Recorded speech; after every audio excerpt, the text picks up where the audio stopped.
قرآن کی تعریف کیا ہے؟ قرآن اللہ کا کلام ہے، غیر مخلوق ہے۔ قرآن اللہ کا کلام ہے، غیر مخلوق ہے۔ دلیل اللہ تعالیٰ سورہ التوبہ آیت نمبر 6 میں بیان فرماتا ہے وَإِنْ أَحَدٌ مِّنَ الْمُشْرِكِينَ اسْتَجَارَكَ فَأَجِرْهُ حَتَّى يَسْمَعَ كَلَامَ اللَّهِ کہ اگر مشرکین میں سے کوئی پناہ طلب کرے تو تم اسے پناہ دے دو تاکہ وہ اللہ کا کلام سن لے۔ تو گویا کہ اللہ نے قرآن کو کلام اللہ کہا، تو گویا کہ قرآن اللہ کا کلام ہے، اللہ کی ذات سے اس کا تعلق ہے، غیر مخلوق ہے۔ اسی لیے ہم اللہ کی قسم کھا سکتے ہیں اور قرآن کی بھی قسم کھا سکتے ہیں، اللہ کے علاوہ کسی اور کی قسم نہیں کھا سکتے۔ قرآن کی قسم اس لیے کھا سکتے ہیں کہ قرآن اللہ کی ذات سے تعلق رکھتا ہے، اللہ کا کلام ہے، اس کے علاوہ کسی اور چیز کی قسم کھانا جائز نہیں۔ سوال نمبر 17، سنت کیا ہے؟ سنت کہتے ہیں اللہ کے نبی صلی اللہ علیہ وسلم کے قول کو، آپ کے فعل کو، تقریر کو اور آپ کی پیدائشی اور اخلاقی اوصاف کو۔ 5 چیزیں ہو گئی۔ سنت 5 چیزوں کا نام ہے۔ پہلے نمبر پر آپ نے جو کچھ بھی بولا وہ سنت ہے۔ دوسرے نمبر پر آپ نے جو کچھ بھی کیا وہ بھی سنت ہے۔ تیسرے نمبر پر آپ کے پاس کسی صحابی نے کوئی عمل کیا وہ بھی سنت ہے۔ چوتھے نمبر پر آپ کی پیدائشی جو صفتیں ہیں، جیسے آپ کا حلیہ مبارک، آپ کی شکل و شباہت، اللہ کے نبی صلی اللہ علیہ وسلم کی پوری شکل صحابہ کرام نے ہو بہو بیان کر دی ہے۔ اگر ایک انسان اللہ کے نبی صلی اللہ علیہ وسلم کی شکل بنانا چاہے تو بنا سکتا ہے، لیکن جائز نہیں ہے اللہ کے نبی صلی اللہ علیہ وسلم کی شکل بنانا۔ تو اللہ کے نبی صلی اللہ علیہ وسلم کی حلیہ مبارک اور شکل و شباہت کو بھی حدیث کہا جاتا ہے یا سنت کہا جاتا ہے۔ اور 5ویں نمبر پر اللہ کے نبی صلی اللہ علیہ وسلم کا جو کیریکٹر ہے، اخلاق ہے، اس اخلاق کو بھی سنت کہا جاتا ہے۔ تو سنت میں اللہ کے نبی صلی اللہ علیہ وسلم کا قول، فعل، تقریر، آپ کی پیدائشی اور اخلاقی صفتیں سب کے سب سنت کہلاتی ہیں۔ بدعت کیا ہے اور ہم کیا اسے قبول کریں گے؟ سنت کا اپوزٹ بدعت ہے۔ بدعت کسے کہتے ہیں؟ دین کے نام پر ایجاد کی گئی چیزیں جو اللہ کے نبی صلی اللہ علیہ وسلم اور صحابہ کرام کے زمانے میں نہیں تھی، دنیا کے نام پر نہیں۔ دنیا میں بہت ساری چیزیں ایجاد کی گئی ہیں، یہ تو اللہ کی نعمت ہے جن سے ہم فائدہ اٹھاتے ہیں۔ یہ سوشل میڈیا پر ابھی ہم تقریر سن رہے ہیں، یہ اللہ کی نعمت ہے، یہ بدعت نہیں۔ بدعت تو ہے دین کے نام پر کوئی نئی چیز ایجاد کی جائے، جو نئی چیز اللہ کے نبی صلی اللہ علیہ وسلم کے زمانے میں نہیں تھی، صحابہ کرام کے زمانے میں نہیں تھی، اور اسے ہم قبول نہیں کریں گے بلکہ رد کر دیں گے، کیونکہ اللہ کے نبی صلی اللہ علیہ وسلم نے رد کرنے کا حکم دیا ہے۔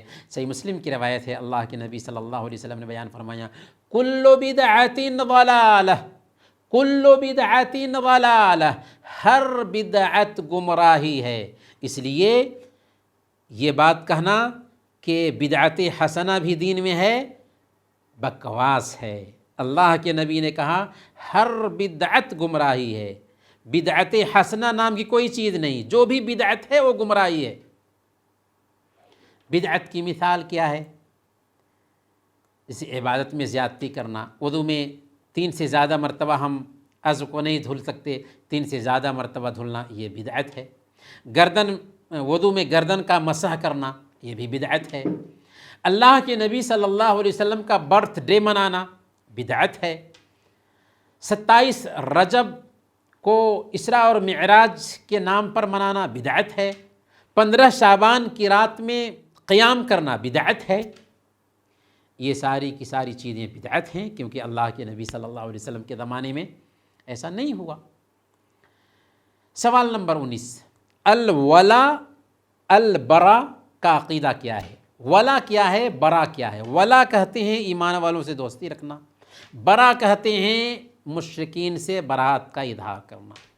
یعنی جو ایمان والے ہیں ایک مسلمان ان سے دوستی رکھتا ہے، جو مشرک ہیں، کفر کرنے والے ہیں، ایمان والا ان سے دشمنی رکھتا ہے۔ اللہ فرماتا ہے والمؤمنون والمؤمنات بعضهم اولیاء بعض، مومن مرد اور مومن عورتیں ایک دوسرے کے دوست ہیں۔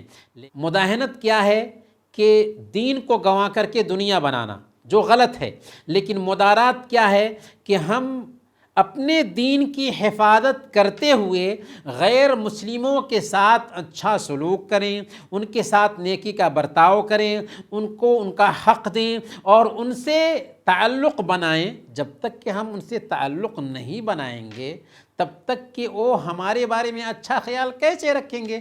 آج نفرت کا جو ماحول بنا ہوا ہے ہمارے ملک میں، صرف اس بنیاد پر کہ میڈیا نے ایک تو نفرت پھیلایا، دوسری بات یہ ہے کہ ہم بھی غیر مسلموں کے قریب نہیں ہوئے ہیں، اور ہمارا دین خود اس بات پر آمادہ کرتا ہے۔ اللہ نے فرمایا لا ینہاکم اللہ عن الذین لم یقاتلوکم فی الدین ولم یخرجوکم من دیارکم ان تبروہم وتقسطوا الیہم، جو لوگ تمہیں تمہارے گھروں سے نہیں نکالے اور تم سے جنگ نہیں کیا، ان کے ساتھ اچھا معاملہ کرنے، نیکی کا برتاؤ کرنے اور انصاف کرنے سے اللہ تمہیں نہیں روکتا، بلکہ اسلام تو حکم دیتا ہے کہ ہم غیر مسلموں کے ساتھ اچھا برتاؤ کریں، ان کے دل کو جیتیں۔ اگر دل کو نہیں جیتیں گے تو ہمارے بارے میں غلط فہمی کا شکار ہوں گے ہی۔ اس لیے رواداری بہت بڑی چیز ہے، لیکن رواداری کے نام پر ہم اپنے دین کا جنازہ پڑھ دیں، ان کے تہواروں میں شریک ہوں، ان کے مندروں میں پوجا پاٹ کریں، تو پھر اسلام باقی رہے گا کہاں؟ تو اپنے دین پہ جم کر کے ان کے ساتھ اچھا معاملہ کرنا، دراصل اسلام ہمیں اس کی تاکید کرتا ہے، اور یہی دراصل ولا اور برا ہے۔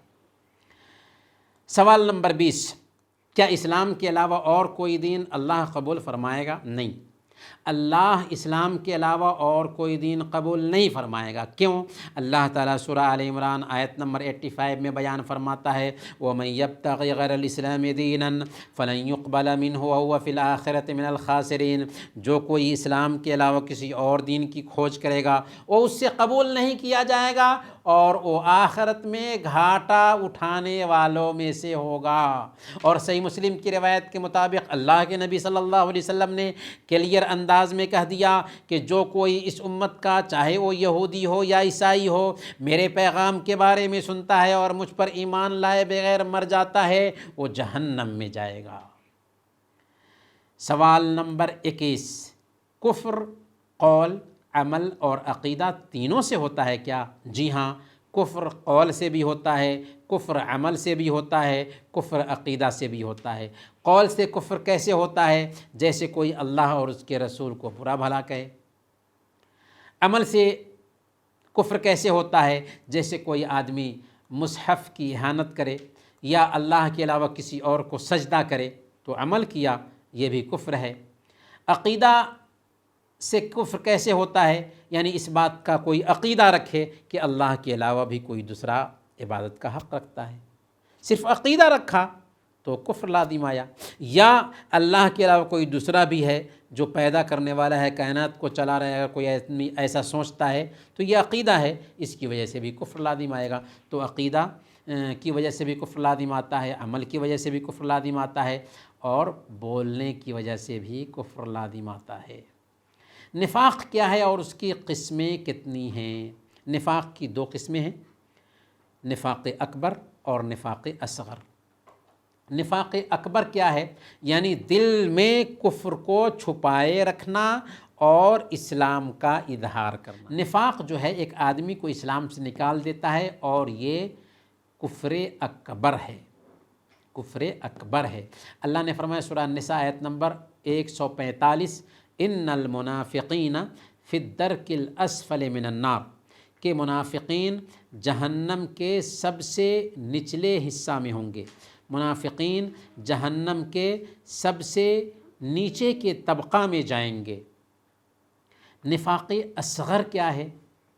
نفاق اصغر کی مثال اللہ کے نبی صلی اللہ علیہ وسلم نے دی، جیسے جھوٹ بولنا، وعدہ خلافی کرنا، امانت میں خیانت کرنا۔ صحیح بخاری اور صحیح مسلم کی روایت ہے، اللہ کے نبی صلی اللہ علیہ وسلم نے بیان فرمایا آیت المنافق ثلاث، کہ منافق کی 3 پہچان ہے۔ کون کون سی؟ جب بات کرے تو جھوٹ بولے، جب وعدہ کرے تو وعدہ خلافی کرے، جب اس کے پاس امانت رکھی جائے تو خیانت کر جائے۔ یہ کیا ہے؟ یہ منافقین کی پہچان ہے، اور یہ نفاق ایسا نفاق ہے جو بڑا گناہ ہے، لیکن اس کا ارتکاب کرنے والا اسلام سے نہیں نکلتا، مسلمان ہی رہتا ہے، پر نفاق کی پہچان ہے، اس لیے اس کو نفاق میں شامل کیا گیا ہے۔ لہذا ایک مسلمان کو جھوٹ نہیں بولنا چاہیے، ایک مسلمان کو خیانت نہیں کرنی چاہیے، ایک مسلمان کو وعدہ خلافی نہیں کرنی چاہیے، کیونکہ اگر کوئی کرتا ہے تو اس کے اندر نفاق کی پہچان پائی جاتی ہے۔